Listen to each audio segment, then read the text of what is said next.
Hello, నేను మిస్ఎస్ రావు. పాకిస్తాన్కి బెలూచిస్తాన్కి మధ్య ఏం జరుగుతుంది? పాకిస్తాన్, చైనా రెండు దేశాలకు కలిసి రోడ్ని ఏర్పాటు చేసుకుంటూ బెలూచిస్తాన్లో ఉండేటువంటి పౌరుల్ని, ఆ పరిసర ప్రాంతాల్లో ఉండేటువంటి వాళ్ళని ఇబ్బంది పెడుతుంది. చైనా ఇబ్బంది పెడుతుంది. పాకిస్తాన్లో కూడా అంతర్గతంగా ఉండేటువంటి కొన్ని గ్రూపులు పాకిస్తాన్ ప్రభుత్వాన్ని కూడా వ్యతిరేకిస్తున్నాయి. కారణం ఏంటంటే, చైనాకి సహకరిస్తూ పాకిస్తాన్, చైనా మధ్యలో ఒక రోడ్ని ఏర్పాటు చేసి అక్కడ రవాణా ఏర్పాటు చేసుకునే దానికి, ఎగుమతులు చేసుకోవడానికి చైనా ఏర్పాటు చేసుకుంటుంది. పాకిస్తాన్ సహకారం అందిస్తుంది. ఈ క్రమంలో పాకిస్తాన్ ప్రభుత్వం మీద, పాకిస్తాన్ దేశం మీద బెలోచి లిబరేషన్ ఆర్మీతో పాటు పాకిస్తాన్లో అంతర్గతంగా ఉండేటువంటి కొన్ని గ్రూప్స్ కూడా పాకిస్తాన్ ప్రభుత్వం మీద తిరగబడుతున్నాయి. ఆ క్రమంలోనే ఇప్పుడు తాజాగా నోష్కి అనేటువంటి ప్రాంతంలో, సరిహద్దుల్లో పాకిస్తాన్ ఆర్మీ మీద బెలోచి లిబరేషన్ ఆర్మీ దాడి చేసింది. ఆత్మాహుతి దాడి, రాకెట్ లాంచర్లను ప్రయోగించింది. దాంతో పాకిస్తాన్ ఆర్మీకి సంబంధించినటువంటి 90 మంది జవాన్లు మృతి చెందారు, హతమయ్యారు అని చెప్పి బిఎల్ఏ ప్రకటిస్తుంది. పాకిస్తాన్ ఆర్మీ మాత్రం ఏం చెప్తోంది? 7 జవాన్లు మాత్రమే మరణించారు, మరొక 20 మంది గాయపడ్డారు అని చెప్తుంది. దీనికి సంబంధించి అధికారిక ఇన్ఫర్మేషన్ ఇంకా రావాల్సి ఉంది. At the same time BLA తాజాగా ఒక ఎక్స్ప్రెస్ని, జాఫర్ ఎక్స్ప్రెస్ని హైజాక్ చేసింది. ఈ జాఫర్ ఎక్స్ప్రెస్ని హైజాక్ చేసినప్పుడు కొన్ని గంటల వ్యవధిలోనే పాకిస్తాన్ ఆర్మీ బిఎల్ఏ మీద ఆపరేషన్ సాగించి ఉగ్రవాదులను చంపేశాము, ప్రయాణికులందరినీ కూడా సురక్షితంగా తీసుకురాగలిగాము. ఆ సందర్భంగా 9 జవాన్లు, ప్రయాణికులు ఒక 4, రైల్వే ఉద్యోగులు ఒక 3, వెరసి దాదాపు 31 మంది చనిపోయారు అని చెప్పి పాకిస్తాన్ ప్రకటించింది. కాదు, పాకిస్తాన్ ఆర్మీలో ఉండేటువంటి వాళ్ళతో పాటు 214 మందిని మేము లేపేశాం ఈ హైజాక్ చేసినటువంటి ఎక్స్ప్రెస్ సంబంధించినటువంటి ఇష్యూలో అని చెప్పి చెప్తోంది. ఏం ఎక్స్ప్రెస్ అది? యాక్చువల్గా మంగళవారం రోజు ఈ ఎక్స్ప్రెస్ని హైజాక్ చేసింది ఎవరు? BLA Jaffar express. ఈ జాఫర్ ఎక్స్ప్రెస్ ఎక్కడి నుంచి వెళ్తుంది? కెట్టా నుంచి పెషావర్ వెళ్తున్నటువంటి సందర్భంగా ఈ జాఫర్ ఎక్స్ప్రెస్ని కిడ్నాప్ చేసింది బెలోచి లిబరేషన్ ఆర్మీ. వాళ్ళ డిమాండ్ ఏంటంటే, బందీలుగా ఉన్నటువంటి ఖైదీల్ని విడుదల చేయాలి అని చెప్పి పాకిస్తాన్కి ఒక డిమాండ్ చేసింది. పాకిస్తాన్ ఆర్మీకి అంతర్జాతీయ నిబంధనల ప్రకారమే బందీలుగా ఉన్నటువంటి వాళ్ళని విడుదల చేయాలని చెప్పి. పాకిస్తాన్ ఆర్మీ మాత్రం ఈ రైలు హైజాక్ విషయం తెలుసుకొని వెంటనే రంగంలో దిగి రెస్క్యూ ఆపరేషన్ చేసి బెలూచి లిబరేషన్ ఆర్మీకి సంబంధించినటువంటి వాళ్ళ 33 మంది ఉగ్రవాదులను చంపేసి ఆ రైలు ప్రయాణికులను సురక్షితంగా బయటపడేసామని చెప్తున్నారు. తాజాగా పాకిస్తాన్ ఆర్మీకి సంబంధించి 214 మందిని మేము లేపేసాం, హతమార్చామని చెప్పి బిఎల్ఏ చెప్తోంది. అయితే దానికి సంబంధించిన ఆధారాలు అయితే లేవు. పాకిస్తాన్ ఆర్మీ చెప్తున్న దానికి కూడా ఆధారాలు లేవు. ఇదంతా జరుగుతున్నటువంటి క్రమంలోనే ఆ express hijack, Jaffar express hijack episode నడుస్తున్నటువంటి కొన్ని గంటల వ్యవధిలోనే పుల్వామా తరహా దాడి జరిగింది పాకిస్తాన్ ఆర్మీ మీద. పుల్వామా దాడి జరిగింది భారత్ ఆర్మీ మీద ఒకప్పుడు. అలాంటి దాడే ఇప్పుడు పాకిస్తాన్ ఆర్మీ మీద జరిగింది.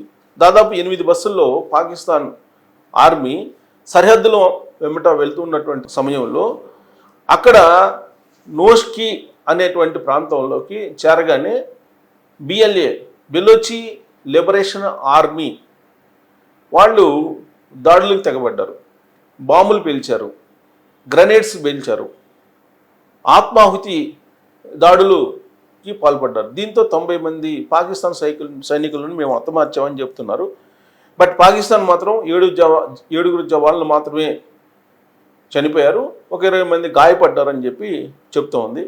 రాకెట్ గ్రెనేడ్లను ప్రయోగించింది బిఎల్ఏ అని చెప్తోంది. బిఎల్ఏనే అనౌన్స్ చేసింది, బెలోచి లిబరేషన్ ఆర్మీయే అనౌన్స్ చేసింది. కెట్టా నుంచి టఫ్తాన్కి పాకిస్తాన్ ఆర్మీ వెళ్తుంది, 8 బస్సుల్లో వెళ్తుంది. ఈ 8 బస్సుల్లో వెళ్తున్నటువంటి పాకిస్తాన్ ఆర్మీ మీద రాకెట్ గ్రెనేడ్స్, అలాగే ఒక బస్సు మీద ఆత్మాహుతి దాడి చేశాము. ఫలితంగా వాళ్ళు 90 మంది చనిపోయారు పాకిస్తాన్ ఆర్మీ అని చెప్పి ఎవరు చెప్తున్నారు? బిఎల్ఏ ప్రతినిధి జియాద్ చెప్తున్నారు, అనౌన్స్ చేశారు జియాద్. కానీ పాకిస్తాన్ సైనిక ప్రతినిధి అహ్మద్ షరీఫ్ చౌదరి ఆయన ఏం చెప్తూ ఉన్నాడు? కేవలం 7 మంది జవాన్లు మాత్రమే చనిపోయారు, 20 మంది గాయపడ్డారు అని చెప్పి చెప్తూ ఉన్నారు.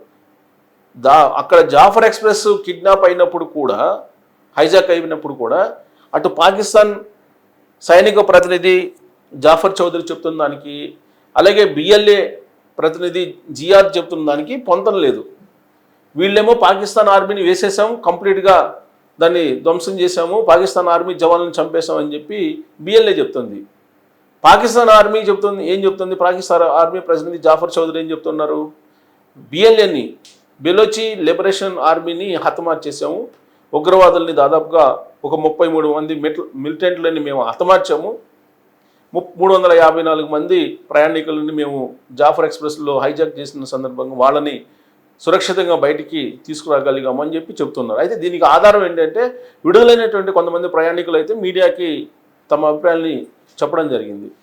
సో 31 మంది చనిపోయారు అని చెప్తున్నారు. ఇది జాఫర్ ఎక్స్ప్రెస్ హైజాక్ సందర్భంగా. దాంట్లో 33 మంది మిలిటెంట్లు, అలాగే 23 మంది సైనికులు చనిపోయారు, 3 రైలు ప్రయాణికులు, 5 ప్రయాణికులు, వెరస 31 మంది చనిపోయారని చెప్పి పాకిస్తాన్ చెప్తోంది. 33 మంది ఉగ్రవాదులను మేము చంపేశామని చెప్పి చెప్తూ ఉన్నారు. ఈ అంతరికి కారణం ఏంటంటే పాకిస్తాన్లో నెలకొన్నటువంటి పరిస్థితులు. పాకిస్తాన్ చైనాకి సహకారం అందిస్తూ అక్కడ లోకల్గా ఆ రోడ్డు ఏర్పాటు చేసుకోవడానికి 2 దేశాల మధ్య సరిహద్దుల్లో భూమిని ఎక్కువ చేసుకోవాలి, భూసేకరణ చేసుకోవాలి. భూసేకరణ చేసుకుంటూ పాకిస్తాన్ ప్రజల్ని నిర్వాసితులను చేస్తుంది చైనా. అందుకని పాకిస్తాన్లో ఉండేటువంటి వాళ్ళే ఇప్పుడు పాకిస్తాన్ మీద తిరగబడుతున్నటువంటి పరిస్థితి. ఇక బెలోచి లిబరేషన్ ఆర్మీ ఎప్పటి నుంచో మాకు స్వతంత్ర దేశం కావాలి, పాకిస్తాన్ బెడద నుంచి మేము, పాకిస్తాన్ ఆక్రమిత బెలోచిస్తాన్ కొంత ప్రాంతం ఉంది, అది మాకు అప్పచెప్పాలని చెప్పి బెలోచి లిబరేషన్ ఆర్మీ ఫైట్ చేస్తుంది ఎప్పటి నుంచో. ఇదంతా జరుగుతున్నటువంటి క్రమంలో బెలూచిస్తాన్లో నీకు ఇండియా జెండాలు ఎగురవేస్తున్నారు కొన్ని ప్రాంతాల్లో. నరేంద్ర మోడీ గారి నాయకత్వాన్ని ఆహ్వానిస్తూ ఉన్నారు. అలాగే పాకిస్తాన్లో కూడా, పాకిస్తాన్ పార్లమెంట్లో కూడా భారత ప్రధానమంత్రి నరేంద్ర మోడీ గారికి అనుకూలంగా అక్కడ ఉండేటువంటి ప్రతిపక్షాలు మాట్లాడుతూ ఉన్నాయి. అందుకే ఇప్పుడు పాకిస్తాన్ ఆర్మీ ప్రతినిధి జాఫర్ చౌదరి ఏమంటున్నాడంటే అనుమానం వ్యక్తం చేస్తున్నారు. ఎవరి మీద? భారతదేశం మీద, అలాగే ఆఫ్ఘనిస్తాన్ మీద. భారత్, ఆఫ్ఘనిస్తాన్ ఈ రెండు కలిసి ఈ బెలోచి లిబరేషన్ ఆర్మీ తోటి పాకిస్తాన్ బోర్డర్లో అల్లకొల్లాలను సృష్టిస్తున్నాయి ఉగ్రవాదులతోటి అని చెప్పి ఒక పెద్ద ఆరోపణ చేస్తూ ఉన్నారు. కానీ పాకిస్తాన్లో అంతర్గతంగా నెలకొన్నటువంటి పరిస్థితుల కారణంగానే కొన్ని గంటల వ్యవధిలోనే, 24 గంటల వ్యవధిలోనే ఒకవైపు జాఫర్ ఎక్స్ప్రెస్ హైజాక్ కలవరం పూర్తిగా సమస్య పోకముందే ఇప్పుడు పాకిస్తాన్ ఆర్మీ వెళ్తున్నటువంటి సందర్భంగా ఆత్మాహుతి రాకెట్ గ్రెనేడ్లు దాడి జరిగింది. దాంట్లో పెద్ద ఎత్తున పాకిస్తాన్ జవాన్లు చనిపోయారు. సో ఇది పాకిస్తాన్కి ఒక కలవర పెట్టేటువంటి అంశం. అసలు యాక్చువల్గా 48 గంటలు టైం ఇచ్చారు ఇది ఎక్స్ప్రెస్ని, జాఫర్ ఎక్స్ప్రెస్ని హైజాక్ చేసిన తర్వాత బిఎల్ఏ. అయితే పాకిస్తాన్ ఆర్మీ రెస్పాండ్ కాలేదు. అందుకే 48 గంటలు ఇచ్చిన గడువు ముగిసింది కాబట్టి 214 మందిని మేము చంపేశాము అని చెప్పి చెబుతున్నారు. అక్కడ ప్రయాణికులు కానీ, లేదంటే ఆ ట్రైన్లో ఉండేటువంటి జవాన్లు కానీ ఎవరైతే 214 మందిని చంపేశామని చెప్పి బిఎల్ఏ అనౌన్స్ చేసింది. సో ఎవరిని చంపారు అనేది ఇతిమిద్దంగా క్లియర్గా ఫిగర్ అయితే తెలియట్లేదు. కానీ డాన్ పత్రికకి ఇచ్చినటువంటి ఇంటర్వ్యూలో పాకిస్తాన్ ఆర్మీ ప్రతినిధి జాఫర్ చౌదరి మాత్రం ఇది ఇండియా, ఆఫ్ఘనిస్తాన్ కలిసి పాకిస్తాన్ని బలహీనపరచడానికి చేస్తున్నట్టు కుట్ర అనేటువంటి ఆరోపణలు అయితే చేస్తూ ఉన్నారు.